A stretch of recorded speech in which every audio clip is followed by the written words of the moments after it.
Hello guys, आज हम explain करने वाले हैं एक ऐसी ऐतिहासिक मूवी को जिसके लोग आज तक दीवाने हैं। इस मूवी का नाम है ग्लेडिएटर। रोम की सल्तनत इतनी बड़ी थी कि दुनिया की 1/4 अवाम इनकी हुकूमत तले जिंदा रहती थी, पर एक बहादुर सिपह सलार ने अकेले ही पूरे रोम की किस्मत बदल दी। पर क्या ये अकेला बेरहम बादशाह और उसकी फौज के सामने टिक भी पाएगा, या फिर रोम की किस्मत बदलना सिर्फ एक सपना रह जाएगा और इतना ताकतवर सिपह सलार एक गुलाम कैसे बन गया? चलिए पता लगाते हैं। मूवी की शुरुआत में हमें बताया जाता है कि जर्मेनिया के बंजारों के खिलाफ 12 सालों से चल रही जंग अब खत्म होने वाली थी। सिर्फ एक और इलाके पर फतेह हासिल करके पूरे रोम में अमन कायम करना था। इसीलिए रोम के बादशाह मार्कस की एक बहुत बड़ी फौज जर्मेनिया के बंजारों के सामने खड़ी थी, जिसकी कमान बहादुर सिपह सलार मैक्सिमस के हाथ में थी। पर बंजारे इनके भेजे हुए कासिद का सिर काट के भेज देते हैं और उसका सिर इनके सामने डालकर जंग का ऐलान कर देते हैं। मैक्सिमस कहता है कि वो लोग हथियार नहीं डालेंगे, इसीलिए मेरा इशारा मिलते ही इन पर कयामत ढा देना।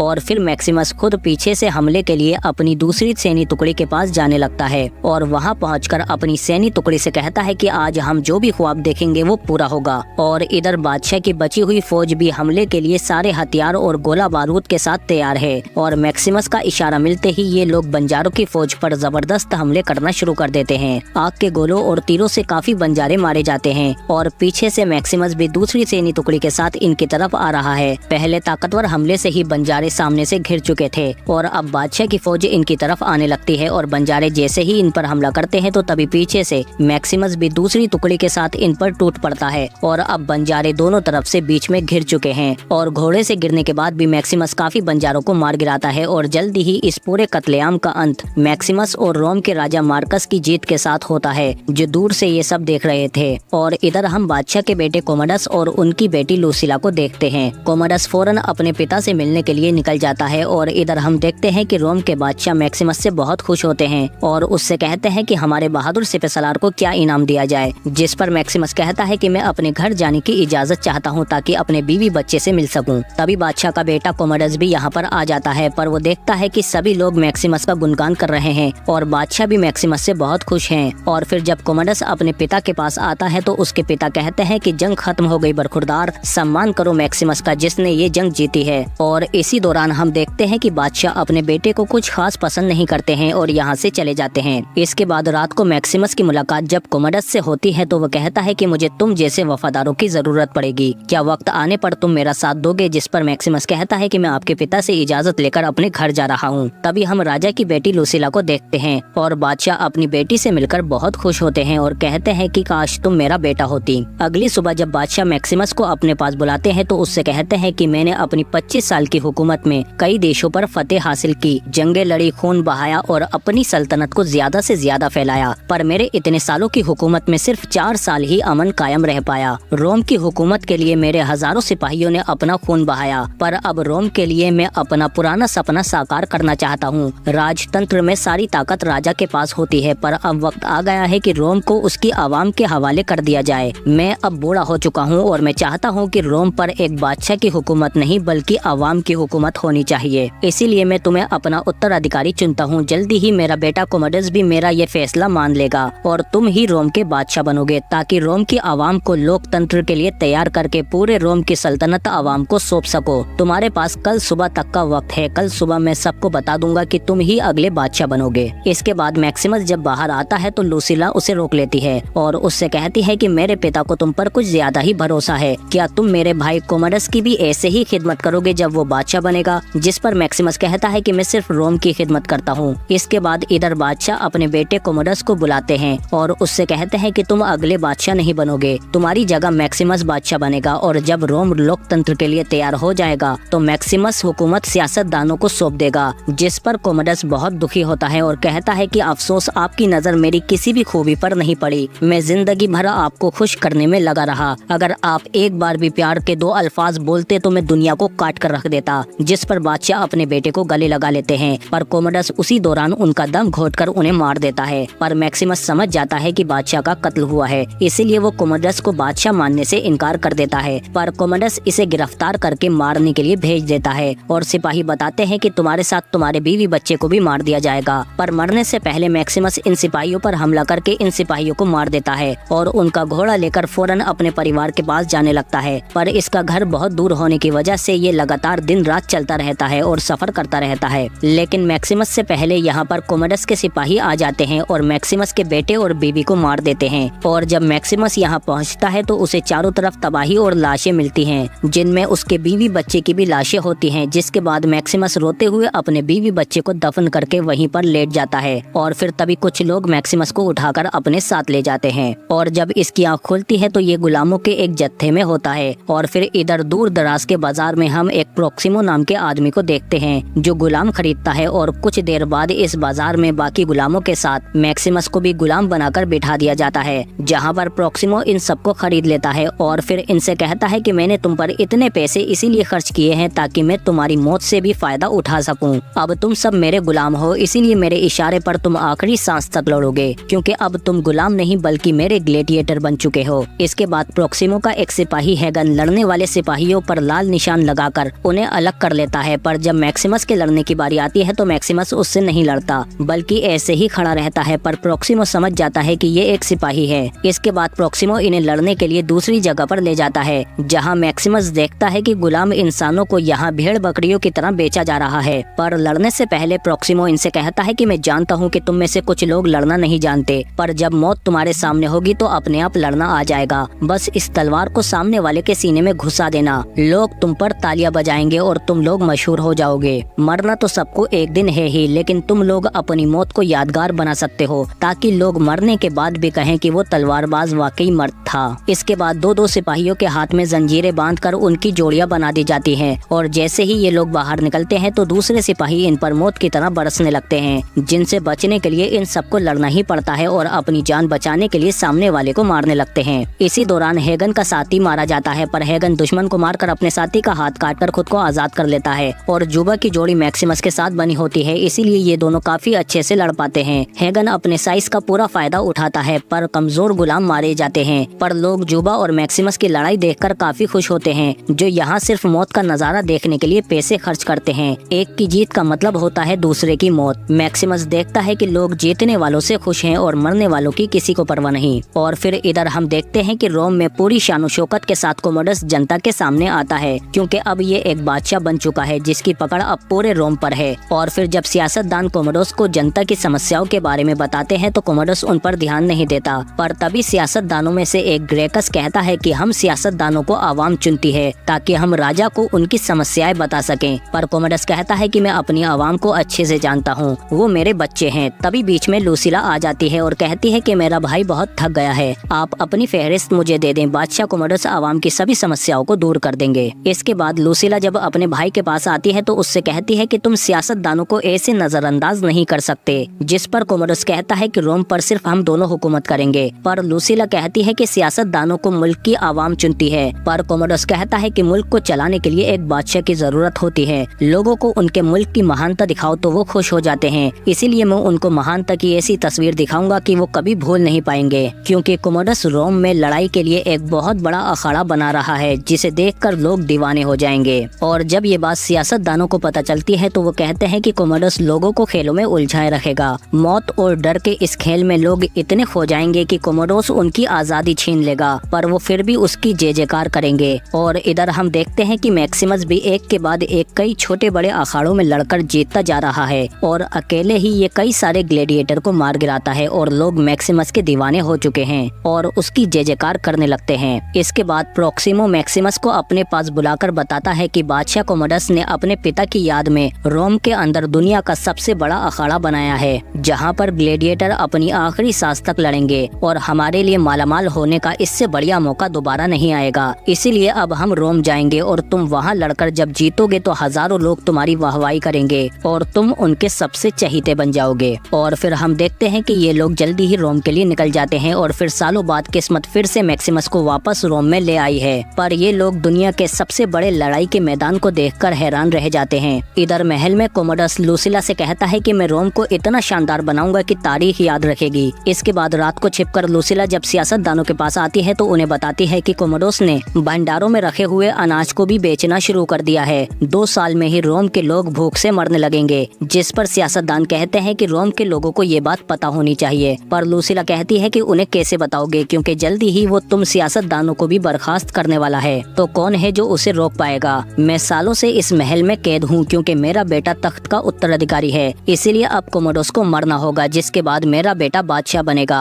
बस यही एक रास्ता है रोम को बचाने का। पर ग्रेकस कहता है कि ये इतना आसान नहीं है, पर जल्दी ही एक ऐसा दिन आएगा जब कोमोडोस के दुश्मन उसके दोस्तों से ज्यादा हो जाएंगे और तब हम सही कदम उठाएंगे। और इधर हम देखते हैं कि मैक्सिमस भी अगली लड़ाई के लिए रोम आ जाता है, जहाँ पर सभी लोग मैक्सिमस को बहुत पसंद करते हैं। और फिर इसके बाद लड़ाई के लिए मैक्सिमस को जब नीचे लाया जाता है तो वहाँ पर इसके बाकी साथी भी होते हैं, पर मैक्सिमस अपना चेहरा छिपाने के लिए एक लोहे का हेलमेट पहन लेता है। इसके बाद इन लोगों को लड़ाई के खूनी मैदान में उतार दिया जाता है, जहाँ पर हजारों की तादाद में लोग इन्हें देखने आए हैं। तभी बादशाह कोमोडोस अपनी बहन के साथ एरिना की पहली लड़ाई देखने के लिए आ जाता है। मैक्सिमस समझ जाता है कि ये लड़ाई आसान नहीं होगी, इसीलिए वो अपने साथियों से कहता है कि जो भी फौज में था वो मेरे साथ रहेगा। और फिर तभी बादशाह के सिपाही भी इनसे लड़ने के लिए बाहर आ जाते हैं, जिनकी गाड़ियों के पहियों में भी तलवारें लगी हुई हैं। और ये सब मैक्सिमस और उसके साथियों को चारों तरफ से घेर कर उन्हें मारने लगते हैं। तभी मैक्सिमस इनसे कहता है कि फौरन ढालों का सुरक्षा घेरा बनाओ, जिसकी मदद से ये एक गाड़ी को गिराने में कामयाब हो जाते हैं। पर तभी हैगन जख्मी हो जाता है, लेकिन मैक्सिमस की अफरा तफरी में एक और दुश्मन के दो हिस्से हो जाते हैं। और फिर कई सारी गाड़ियां गिरने के बाद खेल का रुख बदल जाता है और मैक्सिमस उनमें से एक घोड़ा ले लेता है और फिर एक एक करके सभी दुश्मनों को मारने लगता है। और इस खून खराबे से लोग बहुत खुश होते हैं और मैक्सिमस के बाकी लोग भी दुश्मनों को गाड़ियों से खींचकर मार देते हैं और ये लड़ाई जीत जाते हैं, जिससे सभी लोग मैक्सिमस के दीवाने हो जाते हैं। और कोमोडोस भी पूछता है कि कौन है वो तलवारबाज, हम उससे मिलना चाहेंगे। और फिर इसके बाद सभी ग्लेडिएटर को कोमोडोस के सिपाही घेर लेते हैं और बादशाह कोमोडोस खास तौर पर मैक्सिमस से मिलने के लिए आता है और उससे कहता है कि तुम वाकई काबिल के तारीफ हो, इसीलिए अपना नकाब उतारो और अपने बारे में बताओ। पर मैक्सिमस पीठ दिखाकर जाने लगता है, जिस पर बादशाह कोमोडोस को गुस्सा आ जाता है। तुम्हारी इतनी हिम्मत कि तुम हमें पीठ दिखाओ, इसी वक्त अपना नकाब उतारो। और फिर कोई और रास्ता न होने पर मैक्सिमस अपना नकाब उतारता है और कहता है कि मेरा नाम मैक्सिमस है, पिछले बादशाह का वफादार सिपहसालार, जिसके बेटे का कत्ल हुआ और बीवी को जलाया गया। बदला मैं लेकर रहूंगा, चाहे इस जन्म में या फिर अगले जन्म में। जिसे जिंदा देखकर कोमोडोस हैरान हो जाता है और इसे मारने की कोशिश करता है, पर लोग जोर जोर से चिल्लाने लगते हैं कि जीने दो इसे, जीने दो इसे, जिस वजह से कोमोडोस मैक्सिमस को नहीं मार पाता और इसे छोड़ना पड़ता है, क्योंकि रोम के आधे लोग वैसे भी कोमोडोस को पसंद नहीं करते। अगर इस वक्त मैक्सिमस को मारा तो बगावत हो सकती है। और फिर हम देखते हैं कि सभी लोग मैक्सिमस के दीवाने हो चुके हैं और मैक्सिमस इस लड़ाई के बाद बहुत ज्यादा फेमस हो जाता है। हर तरफ मैक्सिमस मैक्सिमस गूंज रहा है। और इधर हम देखते हैं कि कोमोडोस अपने पिता की मूर्ति के पास आता है और गुस्से में उसे तोड़ने लगता है। और इधर सबसे छिपकर लूसिला भी मैक्सिमस को अपने पास बुलाती है, जिसे देखकर मैक्सिमस को गुस्सा आ जाता है और वो कहता है कि मेरे बीवी बच्चे को जिंदा जला दिया गया और तुम अपने भाई की तरफ से आई हो। जिस पर लूसिला कहती है कि मैं तो अपने पिता की मौत पर ठीक से रो भी नहीं पाई, हर रोज इसी डर के साए में जी रही हूँ कि कहीं मेरा भाई मेरे बेटे को ना मार दे, क्योंकि उसके बाद वही तख्त का वारिस है। पर तुम्हें देखकर एक उम्मीद जागी है, क्योंकि आज मैंने एक गुलाम को रोम के बादशाह से ज्यादा ताकतवर होते हुए देखा है। ऊपर वाले ने तुम्हें यहाँ किसी खास मकसद से ही भेजा है। कुछ सियासतदानों ने अपनी जिंदगी रोम के नाम कर दी है, इसीलिए वो तुम्हारा साथ जरूर देंगे अगर तुम कोमोडोस को रास्ते से हटाने में मदद करोगे। एक वक्त था जब मैं तुमसे प्यार करती थी और आज भी करती हूँ। मेरे पिता को तुम पर भरोसा था, इसीलिए मेरी मदद कबूल कर लो। मैक्सिमस भी जानता है कि बादशाह उसे नहीं मार सकता, क्योंकि मैक्सिमस को मारने से पहले उसे मैक्सिमस का नाम खत्म करना होगा।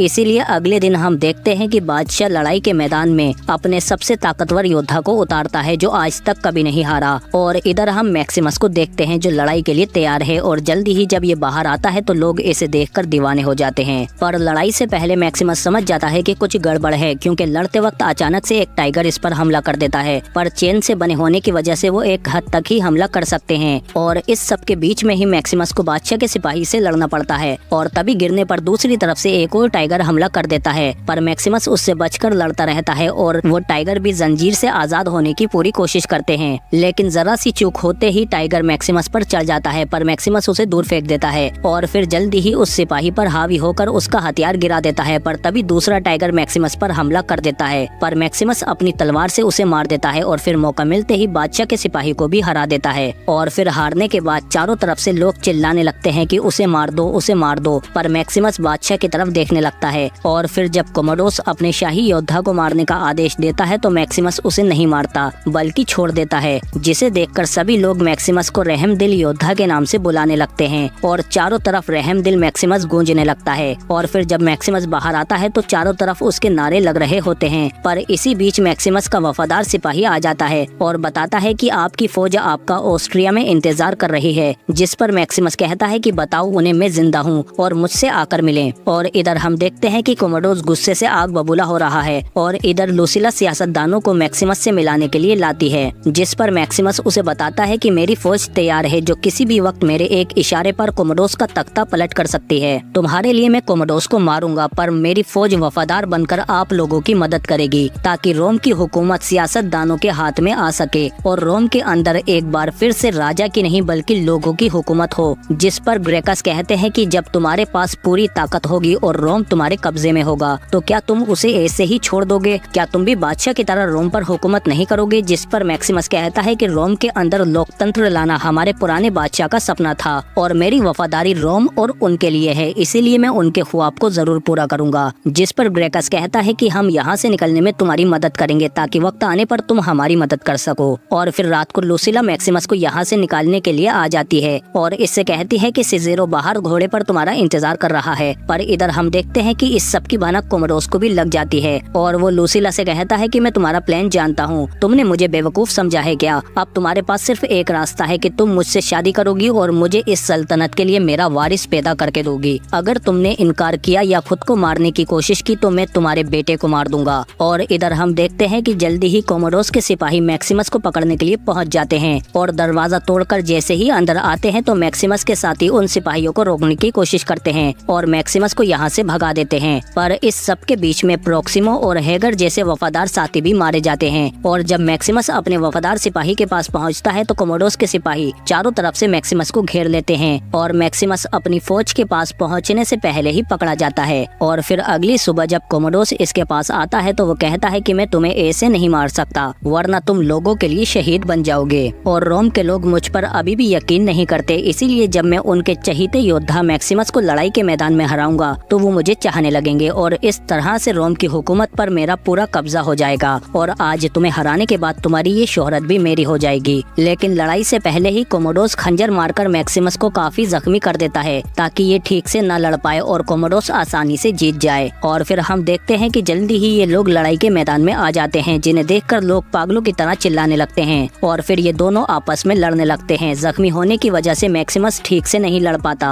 और कोमोडोस इसका पूरा फायदा उठाता है, पर जल्दी ही मैक्सिमस इसे फिर भी गिरा देता है। पर अब खून बहने की वजह से मैक्सिमस कमजोर होता जा रहा है, पर फिर भी वो कोमोडोस पर हमला करके उसकी तलवार गिरा देता है। जिसके बाद कोमोडोस अपने वजीर से कहता है कि मुझे दूसरी तलवार दो, पर वजीर तलवार देने से इनकार कर देता है और कहता है कि कोई अपनी तलवार नहीं देगा, ये नियम के खिलाफ है। पर मैक्सिमस भी अपनी तलवार गिरा देता है, लेकिन कोमोडोस अपना छिपा हुआ चाकू निकालकर मैक्सिमस पर हमला कर देता है, पर फिर भी मैक्सिमस इसे पूरी टक्कर देता है और फिर हाथों से ही कोमोडोस को बहुत बुरी तरह से मारने लगता है और कोमोडोस के खंजर को ही उसके गले में उतार देता है और उसे मार देता है। पर अब तक मैक्सिमस का बहुत खून बह चुका है, इसीलिए वो भी लड़खड़ाने लगता है और वो वजीर क्विंटस से कहता है कि मेरे बाकी सिपाहियों को रिहा करो, क्योंकि ये वजीर भी मैक्सिमस का पुराना साथी था। मैक्सिमस इससे कहता है कि रोम को ख्वाब की तरह सजाओ और रोम की हुकूमत अब सियासतदान संभालेंगे और रोम में अब फिर से आवाम की हुकूमत होगी। यही आखिरी ख्वाहिश थी हमारे पुराने बादशाह मार्कस की। और फिर जल्दी ही मैक्सिमस नीचे गिर जाता है और लूसिला फौरन इसके पास आ जाती है। मैक्सिमस इससे कहता है कि अब तुम्हारा बेटा सुरक्षित है और फिर जल्दी ही मैक्सिमस मर जाता है और लूसिला कहती है कि आखिर तुम अपने बीवी बच्चे के पास पहुंच ही गए। और फिर वो सबसे कहती है कि मैक्सिमस ने अपनी कुर्बानी देकर रोम की किस्मत बदल दी, अब रोम पर आवाम की हुकूमत होगी। रोम के इस सच्चे जाबाज सिपाही को पूरी इज्जत के साथ विदा करो। और इसी के साथ ये शानदार मूवी यहीं पर खत्म हो जाती है। पर आप इस वीडियो को दबाकर लाइक और शेयर जरूर करो और कमेंट करके बताओ कि आपको ये मूवी कैसी लगी और साथ ही सब्सक्राइब करो हमारे चैनल को, क्योंकि इससे और भी अच्छी वीडियो आने वाली है। हम मिलते हैं आपसे अगली वीडियो में।